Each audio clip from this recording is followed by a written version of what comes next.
Oke, Assalamualaikum warahmatullahi wabarakatuh.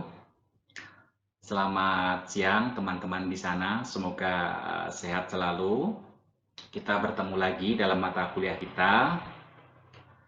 Oke, hari ini kita belajar pendekatan baru dalam sastra. Kalau kemarin kita sudah belajar sosiologi sastra, hari ini kita akan belajar pendekatan ekspresif dalam sastra. Oke ya, langsung kita mulai saja. Saya kira sangat familiar kata pendekatan ekspresif di sebagian teman-teman dan mungkin beberapa teman-teman sudah paham, sudah pernah membaca tentang ekspresif. Oke, hari ini kita ulang lagi atau kita sedikit memperdalam gitu ya. Oke, nah ini ada beberapa poin dasar, poin penting tentang pendekatan ekspresif dalam sastra. Oke. Teori ekspresif sastra termasuk teori klasik yang menempatkan pengarang pada posisi sentral. Oke, jadi dalam pendekatan ini posisi pengarang itu sangat penting sekali. Oke. Kenapa? Karena sastra dalam pendekatan ini dianggap sebagai ekspresi pengarang. Oke, jadi posisi pengarang penting sekali untuk memahami sebuah karya itu. Dengan pendekatan ini kita harus memahami pengarang. Karena kenapa? Karena sastra dianggap sebagai ekspresi pengarang. Jadi segala hal tentang pengarang itu sangat penting untuk diperhatikan. Oke, langsung kita masuk ke poin kedua.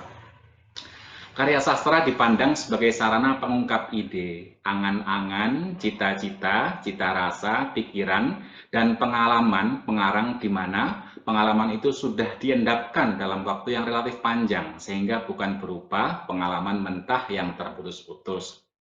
Oke, jadi sudah agak kelihatan aspek psikologinya ya. Jadi pendekatan ekspresif itu unsur terpentingnya adalah psikologi pengarang. Oke, karena ekspresi seorang pengarang dalam kepada karya sastra itu pasti dipengaruhi oleh kejiwaan dan psikologi pengarang. Kenapa di sini disebutkan diendapkan dalam waktu yang relatif panjang? Kalau kita mengingat psikologi kan ada istilah alam sadar, alam prasadar, alam bawah sadar. Oke, alam sadar itu ya alam yang kita rasakan sekarang, apa yang kita pikirkan, apa yang bisa kita jangkau lewat pikiran kita itu alam sadar, kesadaran kita. Oke, kalau prasadar itu sesuatu yang tersimpan dalam memori, yang bisa kita panggil, bisa kita ingat-ingat. Nah, itu alam prasadar. Kalau alam tidak sadar, alam ketidaksadaran itu sesuatu yang tersimpan di alam bawah sadar. Kita susah memanggilnya, mengingatnya. Kita tidak sadar tentang hal itu. Cuman hal itu ada dan secara tidak langsung dapat mempengaruhi perilaku kita, mempengaruhi cara berpikir kita. Gitu ya.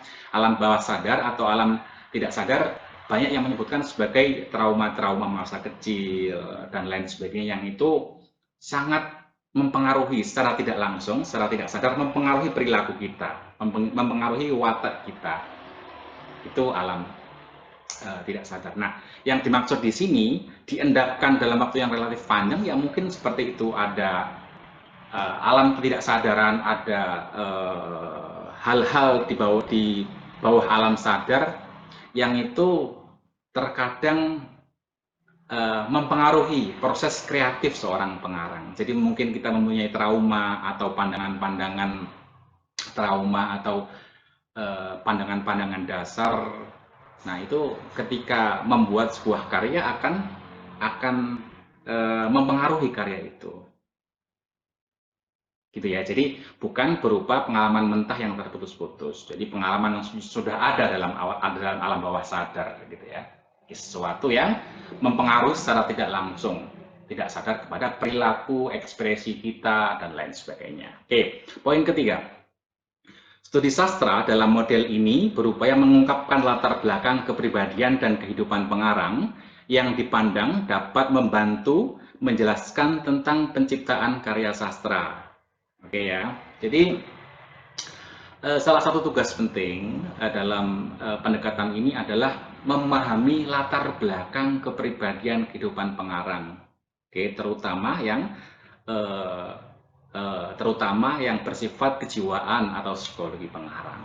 Jadi karena posisi pengarang sangat penting dalam memahami karya sastranya, maka salah satu langkah pentingnya adalah memahami memahami atau mengetahui latar belakang kepribadian. Kalau sudah kepribadian pasti lebih kepada kejiwaan, lebih kepada psikologi.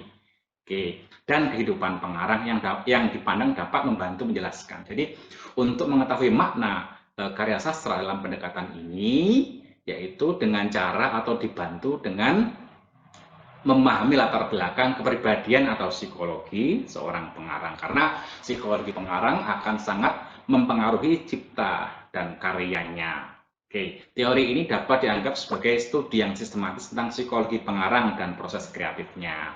Oke, jadi ada dua hal yang dituju dalam studi ini, yaitu psikologi pengarang dan proses kreatifnya. Gitu ya. Jadi ada dua arah sebenarnya dalam pendekatan ini. Jadi dengan melakukan pendekatan ini, kita itu bisa memahami, oh ternyata psikologi pengarangnya seperti ini, sekaligus bisa memahami makna-makna karya sastra tersebut, gitu ya. Jadi ada dua hal yang dapat kita dapat sebenarnya dari pendekatan ini. Kita mengetahui psikologi pengarang dengan melihat eh, psikologi pengarang dengan karyanya, kita menemukan sebuah kesimpulan tentang, oh ternyata psikologi pengarang seperti ini. Oke, sisi yang lain kita juga bisa mengetahui, oh makna dari karyanya itu seperti ini. Setelah kita memahami psikologi pengarang dan bahasa-bahasa karya itu sendiri. Oke ya, ada dua hal yang dapat kita dapatkan dari pendekatan ini. Mengetahui makna karya itu dan mengetahui psikologi pengarang. Oke, teori ini sering disebut pula sebagai teori pendekatan biografis karena tugas utama penelaahan sastra adalah menginterpretasikan dokumen atau pernyataan-pernyataan autobiografis pengarang. Jadi ada yang mengatakan pendekatan ini adalah pendekatan biografis karena kita akan memaknai atau membahas dokumen-dokumen tentang pengarang. Jadi karya sastra pengarang, karya-karya pengarang itu dianggap sebagai dokumen autobiografis pengarang yang dapat memberikan informasi tentang biografi pengarang itu, ya kan? Misal kita ada sebuah sastra yang sangat bersifat ekspresif, jadi ekspresi kejiwaan pengarang yang sangat sangat kelihatan. Ketika kita membahas hal itu bisa dianggap sebagai dokumen pengarang atau autobiografis atau pernyataan autobiografis pengarang, di mana dengan memahami itu kita akan mengetahui atau memahami biografi atau kehidupan pengarang. Gitu ya, saya kira sangat mudah sekali dalam hal ini.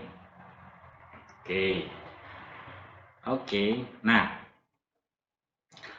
secara konseptual dan metodologis, pendekatan ekspresif menempatkan karya sastra sebagai wujud ekspresi pengarang. Jadi jelas. Oke. Anggapan dasar atau paradigma dasar dari pendekatan ekspresif ini mengatakan bahwa sastra itu wujud ekspresi pengarang. Oke. Kalau minggu kemarin sosiologi sastra kita anggap sebagai cerminan realita atau ada hubungannya dengan sosial kemasyarakatan, maka pendekatan ekspresif lebih mengatakan bahwa karya itu adalah wujud ekspresi pengarang. Oke, lebih pada wujud ekspresi pengarang. Oke, berbeda ya.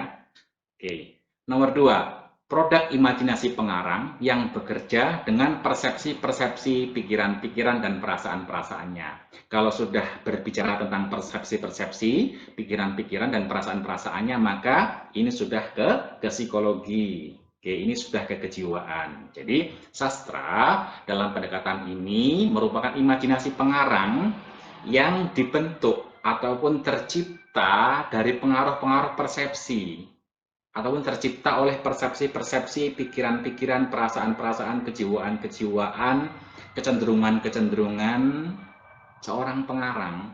Saya kira masuk akal ya. Saya kira masuk akal. Jadi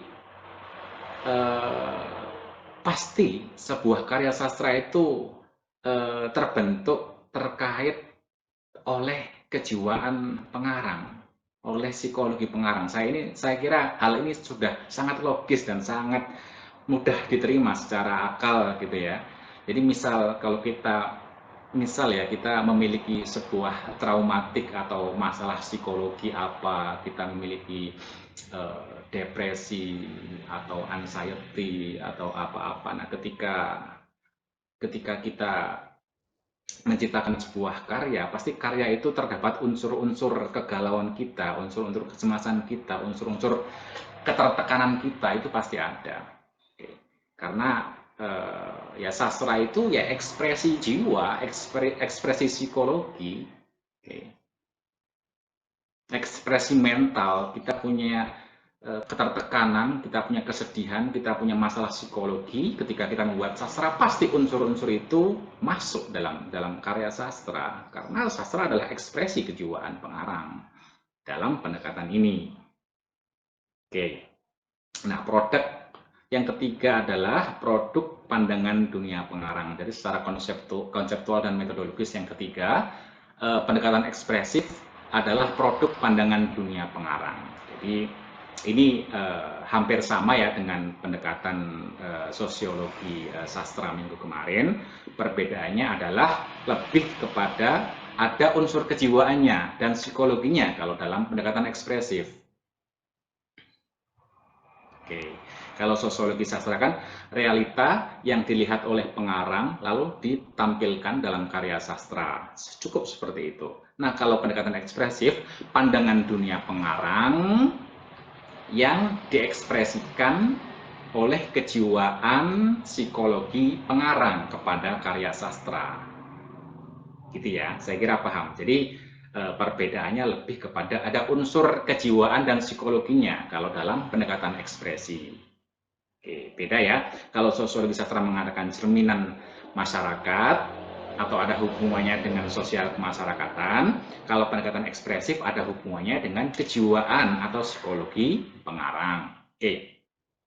Beberapa langkah dalam menerapkan pendekatan ekspresif. Oke. Jadi ini langkah-langkah ketika teman-teman ingin melakukan penelitian dengan pendekatan ekspresif. Pertama, mengenal biografi pengarang karya sastra yang akan dikaji. Jadi salah satu langkahnya, langkah pertamanya Anda harus mengkaji, mencari tahu biografi pengarang. Oke, yang paling utama tentang kejiwaannya. Gitu ya. Jadi dengan mengetahui kehidupan pengarang, biografi, pasti dapat disimpulkan, oh kejiwaannya seperti ini, psikologinya seperti ini, apa yang pernah menimpa pengarang itu akan menunjukkan karakteristik dia sebagai seorang manusia, sebagai seorang pengarang, kejiwaannya, psikologinya. Jadi teman-teman harus mencari kehidupan pengarang, biografi pengarang itu, dipahami, dianalisa, dilihat, diamati, sehingga disimpulkan, oh kejiwaannya, psikologinya seperti ini. Oke. Kedua, melakukan penafsiran pemahaman terhadap unsur-unsur yang terdapat dalam karya sastra, seperti tema, gaya bahasa, diksi, citraan, dan lain sebagainya. Tergantung ya. Oke. Jadi langkahnya ketika pertama Anda membahas biografi, lalu memahami karakteristiknya, kejiwaannya, psikologinya. Kedua, melakukan penafsiran terhadap unsur-unsur yang terdapat dalam karya sastra ya, tema, diksi, entah sekuen-sekuen, entah citraannya. Jadi membahas karya sastranya, unsur-unsurnya, entah terserah menggunakan unsur-unsur yang mana menurut siapa terserah, gitu ya, bebas. Oke, jadi dilihat gaya bahasanya, citraannya, diksinya, temanya, gitu ya. Oke, dibahas. Nah, yang ketiga, yang paling penting adalah mengaitkan hasil penafsiran dengan berdasarkan tinjauan psikologis kejiwaan pengarang. Jadi, mendapatkan makna dari karya sastra itu dengan membahas karya sastra itu yang dikaitkan ataupun ditinjaukan dari psikologi kejiwaan pengarang.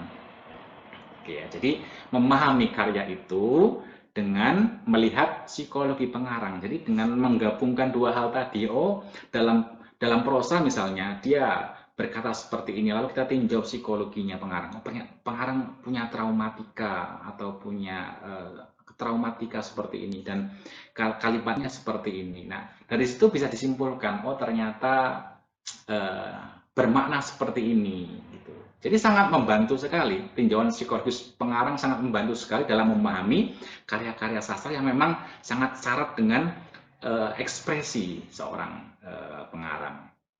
Jadi lagi-lagi harus saya katakan bahwa banyak sekali pendekatan dalam karya sastra, namun kita harus tepat dalam mencari teori atau pendekatan. Oke, misal Anda menemukan sebuah karya yang kelihatannya sangat syarat dengan ekspresi kejiwaan pengarang, maka Anda cocok menggunakan pendekatan ini. Gitu ya. Oke. Nah, ini sedikit ilustrasi atau apalah atau bagan atau apa. Jadi ini yang membedakan antara pendekatan ekspresif atau psikologi dengan pendekatan mimetik atau sosiologi sastra yang telah kita pelajari minggu kemarin. Jadi kalau sosiologi sastra itu ada realita, ada kenyataan, ada sosial kemasyarakatan, lalu ada pengarang yang menampilkan realita itu kepada karya sastra adalah pengarang. Jadi seperti itu ya. Jadi sastra adalah cerminan realita yang ditampilkan oleh pengarang. Oke ya, ini sosiologi sastra. Nah, kalau pendekatan ekspresif atau psikologi itu realita itu ditampilkan kepada karya sastra melalui psikologi pengarang. Nah, ini ekspresif. Jadi beda ya, sangat beda sekali. Oke. Ada perbedaannya. Kalau dalam sosiologi sastra realita itu ditampilkan dalam karya sastra melalui sudut pandang pengarang, kalau ekspresif atau psikologi itu ditampilkan melalui kejiwaan pengarang. Jadi ada tendensi-tendensi psikologi dalam pendekatan ekspresif itu. Ada tendensi-tendensi atau ada unsur-unsur psikologis yang sangat kental yang mempengaruhi penciptaan sastra itu. Oke, saya kira bisa dipahami ya. Jadi bedanya kalau ekspresif ada tendensi atau ada unsur kejiwaan. Jadi realita itu diolah oleh kejiwaan, oleh kecenderungan, oleh tendensi psikologi seorang pengarang kepada karya sastra. Kalau sosiologi sastra tidak melalui psikologi. Saya kira itu ya. Oke, saya kira sangat mudah dipahami. Nah, teman-teman, jadi begini, jadi ada yang mengatakan pendekatan ekspresif itu di kemudian hari berkembang menjadi pendekatan psikologi. Oke. Nah, apa itu pendekatan psikologi sastra? Psikologi sastra adalah suatu disiplin yang memandang karya sastra sebagai suatu karya yang memuat peristiwa-peristiwa kehidupan manusia yang diperankan oleh tokoh-tokoh imajiner yang ada di dalamnya, atau mungkin juga diperankan tokoh-tokoh faktual yang memuat aspek kejiwaan. Oke, jadi sama nggak antara ada kesamaan antara realita dengan citraan, atau gampangnya novel deh. Oke. Kalau dunia nyata kan ada manusia, kita punya kehidupan, kita punya tingkah laku, kita punya perbuatan. Itu real kita. Nah, kalau sastra kan sama saja, novel misalnya kan sama saja. Di situ ada tokoh, dia mempunyai alur, mempunyai tindakan, mempunyai perbuatan, mempunyai cerita sendiri. Sebenarnya sama. Yang membedakan adalah bahwa kalau dunia nyata adalah kita, dunia nyata, dunia real, kita dengan aktivitas kita, dengan perbuatan kita, dengan tindak-tindak kausalita kita, ya kan? Nah, kalau novel itu ya sama seperti kita, cuman bedanya itu tokoh citraan, tokoh fiksi, tokoh buatan, ciptaan manusia. Cuman tetap sama seperti kita, tokoh-tokoh dalam karya itu memiliki alur, memiliki perbuatan, memiliki tindakan, memiliki konsekuensi perbuatannya dalam cerita-cerita dan novel itu. Nah, yang dua-duanya tokoh maupun kita itu punya aspek psikologinya, punya aspek kejiwaannya, ya kan? Oke. Jadi tokoh-tokoh dalam novel itu kalau dibahas melalui psikologi sangat-sangat ada aspek psikologinya. Kalau kita ingin menyimpulkan ini, itu ada. Sama seperti kita, manusia dalam dunia real. Oke. Poin kedua, pendekatan psikologi dalam penelitian karya sastra berpijak pada psikologi kepribadian. Artinya, penerapan psikologi sastra terhadap karya sastra sering diterapkan berdasarkan karakter-karakter tokoh, perilaku, dan perbuatan tokoh tersebut. Hal ini dapat dikaji ketika melihat psikologi pada tokoh dalam sebuah karya sastra. Jadi begini, bayangkan Anda seorang psikolog. Kalau Anda seorang psikolog, Anda meneliti manusia pada dunia nyata.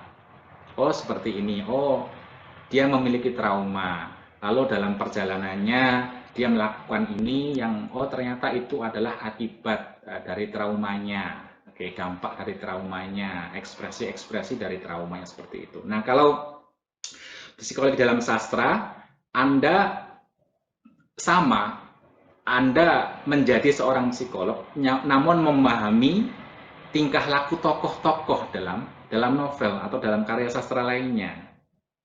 Jadi seperti itu. Jadi kalau psikolog beneran itu membahas tindak tanduk manusia dari aspek kejiwaan dalam dunia nyata, kalau seorang kritikus psikologi sastra, Anda mengamati kejiwaan atau psikologi tokoh-tokoh dalam karya sastra itu. Oke, jadi misalnya tokoh dalam sebuah novel itu memiliki trauma. Oke, ternyata tindak tanduknya kok seperti ini. Oh, mungkin dia memiliki trauma. Oh, ternyata dalam sebuah cerita dia mengalami kejadian ini yang memberikan dia trauma.